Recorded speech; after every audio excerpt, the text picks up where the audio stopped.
창세기 17장 10절 이하에서 우리 하나님은 아브라함에게 너는 내 언약을 지키고 내 후손도 대대로 지키라고 하시면서 너희 중 남자는 다 할례를 받으라고 말씀하셨습니다.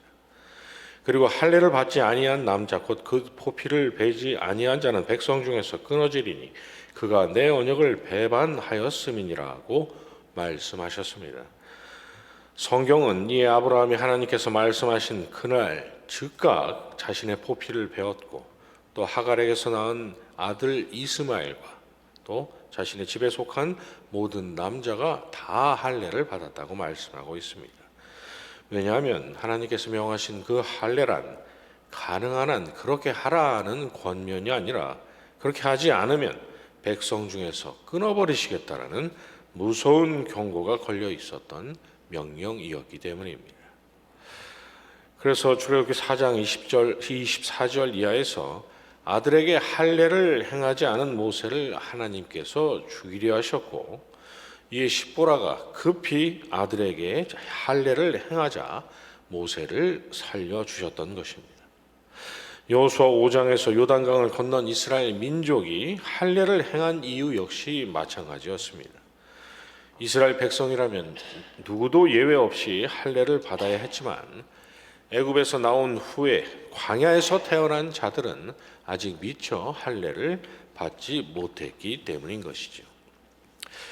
그런데 그로부터 많은 시간이 흐르고 로마가 세상을 지배하던 때에 할례 받는 것은 아무것도 아니요 할례 받지 아니하는 것도 아무것도 아니라고 외치면서 더 나아가 할례를 아예 받지 말라라고 가르치는 사람이 등장했는데 그는 다름 아닌 사도 바울이었습니다.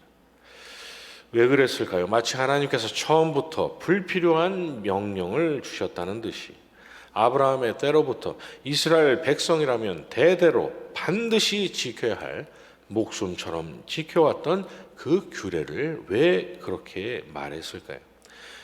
이유는 너무나도 간단합니다.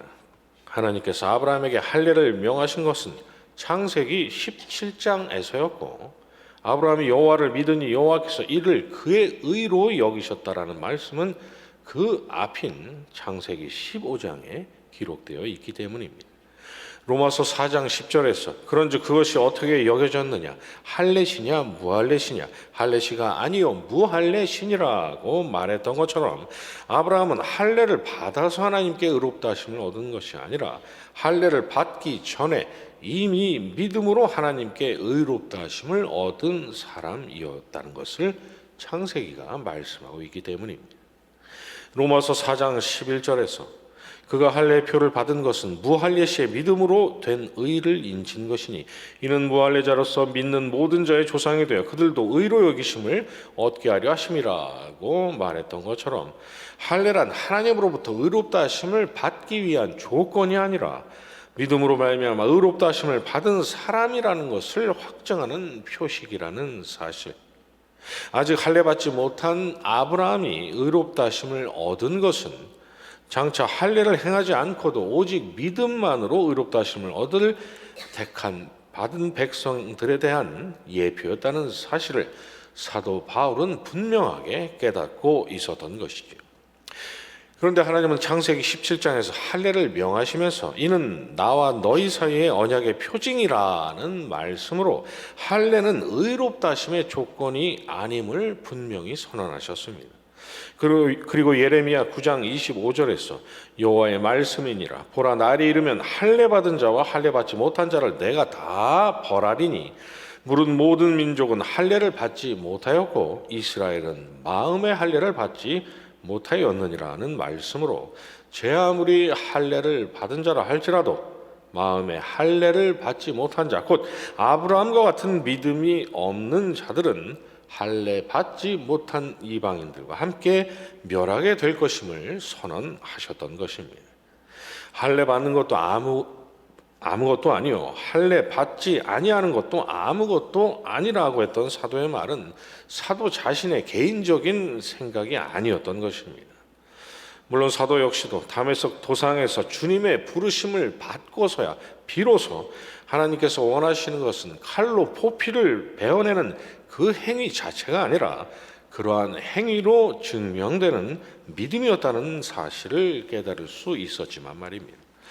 결국 창세기 17장에서 할례를 받지 아니하면 백성 가운데서 끊어버리시겠다라고 하신 우리 하나님의 말씀은 의롭다 하심을 얻을 믿음이 너에게 없으면 내가 그를 끊어버리시겠다라는 말씀과도 같았던 것입니다.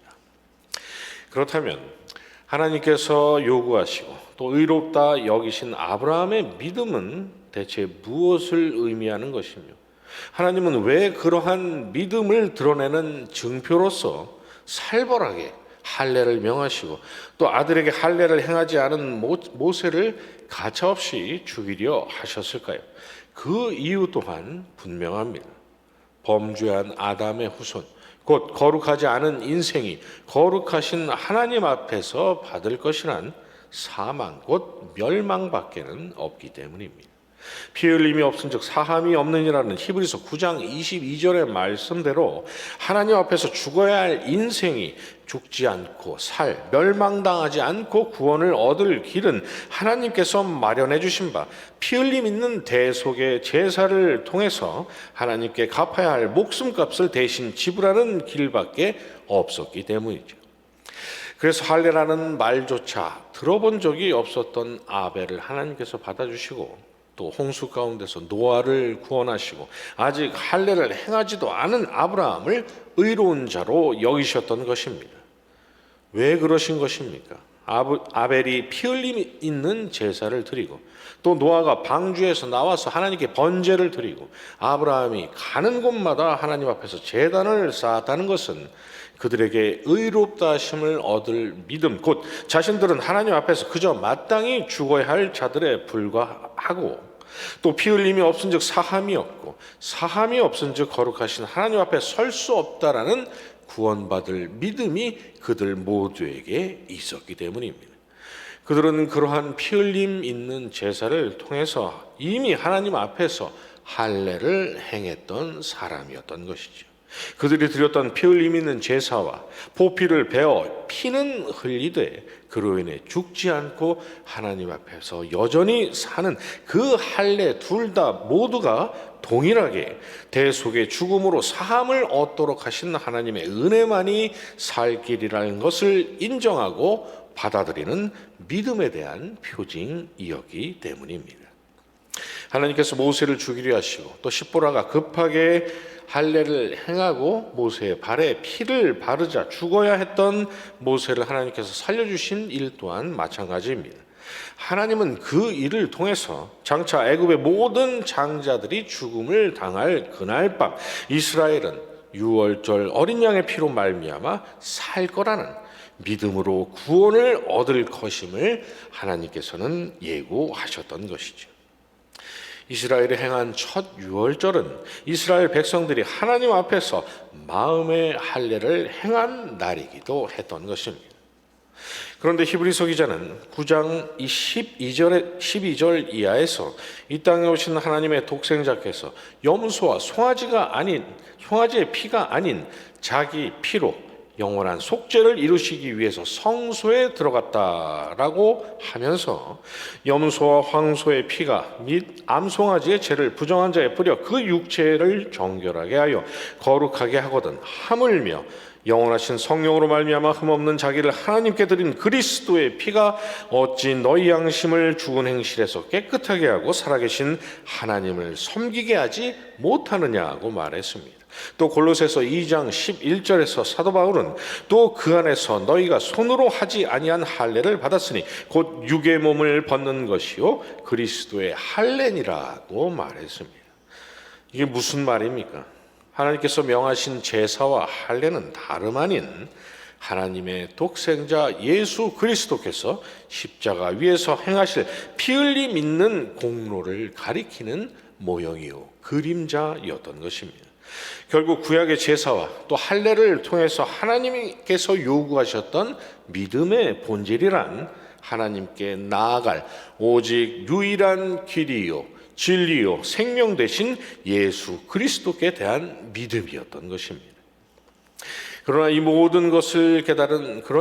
모든 것을 깨달은 사도 바울의 눈에 할례를 받은 유대인들의 비난이 두려워서 얼른 이방인들과 함께 있던 자리를 피했던 베드로가 얼마나 답답하고 얼마나 한편으로는 이해할 수 없었겠습니까? 가뜩이나 교회가 믿음이 있어도 할례를 받아야 구원을 얻는다고 가르치는 자들로 몸살을 앓고 있는데, 더욱이 다른 사람도 아니고 은과 금은 내게 없거니와 내게 있는 것을 내게 주노니 나사렛 예수 그리스도의 이름으로 일어나 걸으라고 했던 베드로가 할례를 받았을 리가 없는 백부장 고넬료의 집에 가서 구원은 그리스도를 구주로 영접하는 믿음으로 얻는다는 사실을 두 눈으로 확인한 베드로가 그랬으니 말입니다. 그런데 만약 바울 사도가 오늘날 저와 여러분을 본다면 우리 또한 안타깝고 또 답답한 눈으로 바라볼지도 모르겠습니다. 왜냐하면 오늘날에도 주님을 구주로 믿는 믿음으로는 부족하다고, 하나님을 위한 종교적인 열심과 열정과 각종 신비로운 은사와 현상과 어떠한 의식과 공로와 선행이 없으면 구원에 이를 수 없다라고 말하는 사람들도 오늘날에 넘쳐나기 때문입니다. 그리고 실족한 베드로처럼 그러한 거짓 선동에 속절없이 흔들리곤 하는 우리 자신을 발견할 때가 너무나 많기 때문인 것이죠. 그런데 여러분, 가만히 생각해 보시기 바랍니다. 원수가 바라는 것이 하나님을 향한 우리의 정말로 열심히 있는 헌신과 섬김 일리가 있겠습니까? 저와 여러분이 행여라도 구원을 받지 못할까 봐 그가 걱정이 돼서 확실히 구원을 얻으라고 그러겠습니까? 할례를 받은 그들이라도 스스로 율법은 지키지 아니하고 너희에게 할례를 받게 하려는 것은 그들이 너희의 육체로 자랑하려 함이라는 갈라디아서 6장 13절의 말씀처럼 원수가 바라는 것은 단 하나, 예수 그리스도께로 고정되어 있어야 할 우리의 마음의 시선이 다른 곳으로 향하는 것입니다. 얼핏 보기에는 하나님의 영광을 위해서 감당해야 할 여러 일들에 힘을 쓰라고 우리를 권면하는 것 같지만, 사실 그가 실상 우리에게 하고 싶은 말은 예수 얘기 좀 그만하라고, 예수 생각 좀 그만하라고, 예수만 바라보지 말고 우리 자신도 보고 다른 사람도 보고 이것저것 모든 열심을 기울이고 있는 세상과 세상 종교도 바라보며 살라는 것이죠. 대놓고 예수 바라보지 말라고 하면 저와 여러분이 넘어갈 턱이 없으니 하나님을 섬기는 일이라는 아주 그럴듯한 구실로 어떻게든 주님으로부터 저와 여러분의 마음을 떼놓으려 하는 것입니다. 왜 그렇습니까?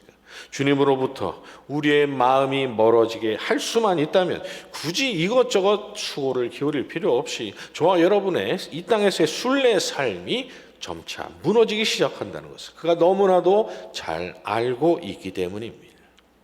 이 얼마나 교활하고 간교한 괴계입니까? 하나님께서 저와 여러분의 기도와 섬김과 헌신을 받아주시는 것은 저와 여러분 때문이 아니라 순전히 예수님 때문인데, 하나님을 위한 헌신을 빌미로 저와 여러분의 시선을 그 주님에게서 떼어 놓으려고 한다니 말입니다. 우리는 그런 괴계에 절대로 속지 말고 분명히 기억해야 합니다. 무엇을 하든지 먹든지 마시든지 살든지 죽든지 모든 것을 예수 그리스도라는 반석 위에 세워야 한다는 것을 말입니다. 우리 주님께서도 친히 그렇게 하지 아니하면 비가 오고 홍수가 날 때 아무것도 남지 않고 무너지는 집처럼 된다고 분명히 말씀하시지 않으셨습니까? 에스겔 29장 6절 이하에서 애굽은 본래 이스라엘 족속에게 갈대 지팡이라. 그들이 너를 손으로 잡은 적 내가 부러졌어 그들의 모든 어깨를 찢었고 그들이 너를 의지한 적 내가 부러졌어 그들의 모든 허리가 흔들리게 하였느니라는 하나님의 말씀이 설마 병들고 아파도 병원에 가지 말고 기도하라고, 6.25 때처럼 이 나라가 전란에 휩싸여도 다른 나라의 도움을 요청하지 말고 하나님만 의지하라는 그런 말씀 일리가 있겠습니까? 하나님은 이 에스겔서의 말씀을 통해서 훗날 누가복음 10장 41절에서 마르다야 마르다야 내가 많은 일로 염려하고 근심하나 몇 가지만 하든지 혹은 한 가지만이라도 족하니라. 마리아는 이 좋은 편을 택하였으니 빼앗기지 아니하리라고 하신 주님의 말씀을 그 오래전에 미리 하셨던 것입니다. 장차 보내주실 독생자를 의지하지 않고 그리스도가 아닌 갈대 지팡이 같은 다른 연약한 것들을 의지해서 얻을 수 있는 것이란 실패와 상처와 절망뿐이라는 사실을 하나님은 미리 끊임없이 반복적으로 경고하셨던 것이죠.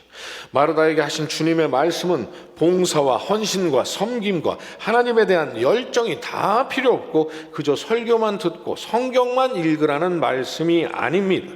무엇을 하든지 주님에게서 한 발자국도 떠나서 하지 말고 무엇을 하든지 그 출발점은 언제나 예수 그리스도여야 한다는 것이죠.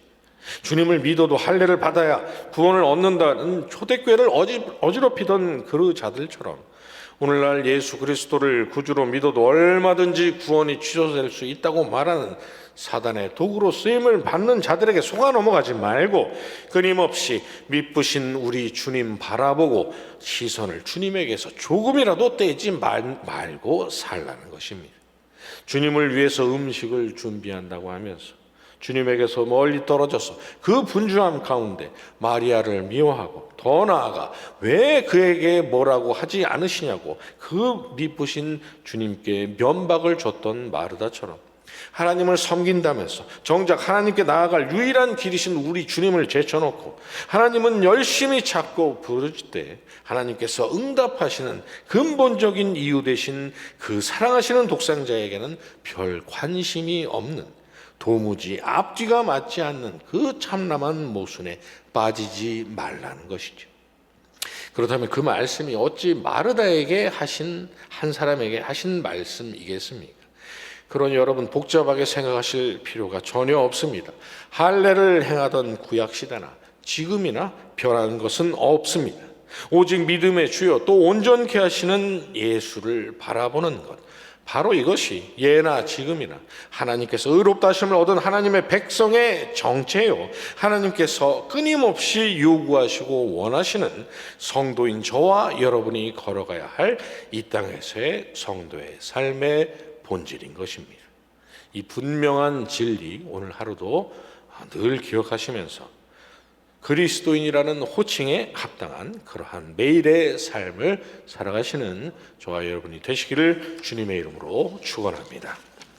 주님 가르치신 기도로 새벽 예배 마치고 계속 기도하도록 하겠습니다. 하늘에 계신 우리 아버지요, 이름이 거룩히 여김을 받으시오며 나라의 임하옵시며 뜻이 하늘에서 이룬 것 같이 땅에서도 이루어지이다. 오늘날 우리에게 일용할 양식을 주옵시고 우리가 우리에게 죄 지은 자를 사하여 준 것 같이 우리 죄를 사하여 주옵시고 우리를 시험에 들게 하지 마옵시고 다만 악에서 구하옵소서.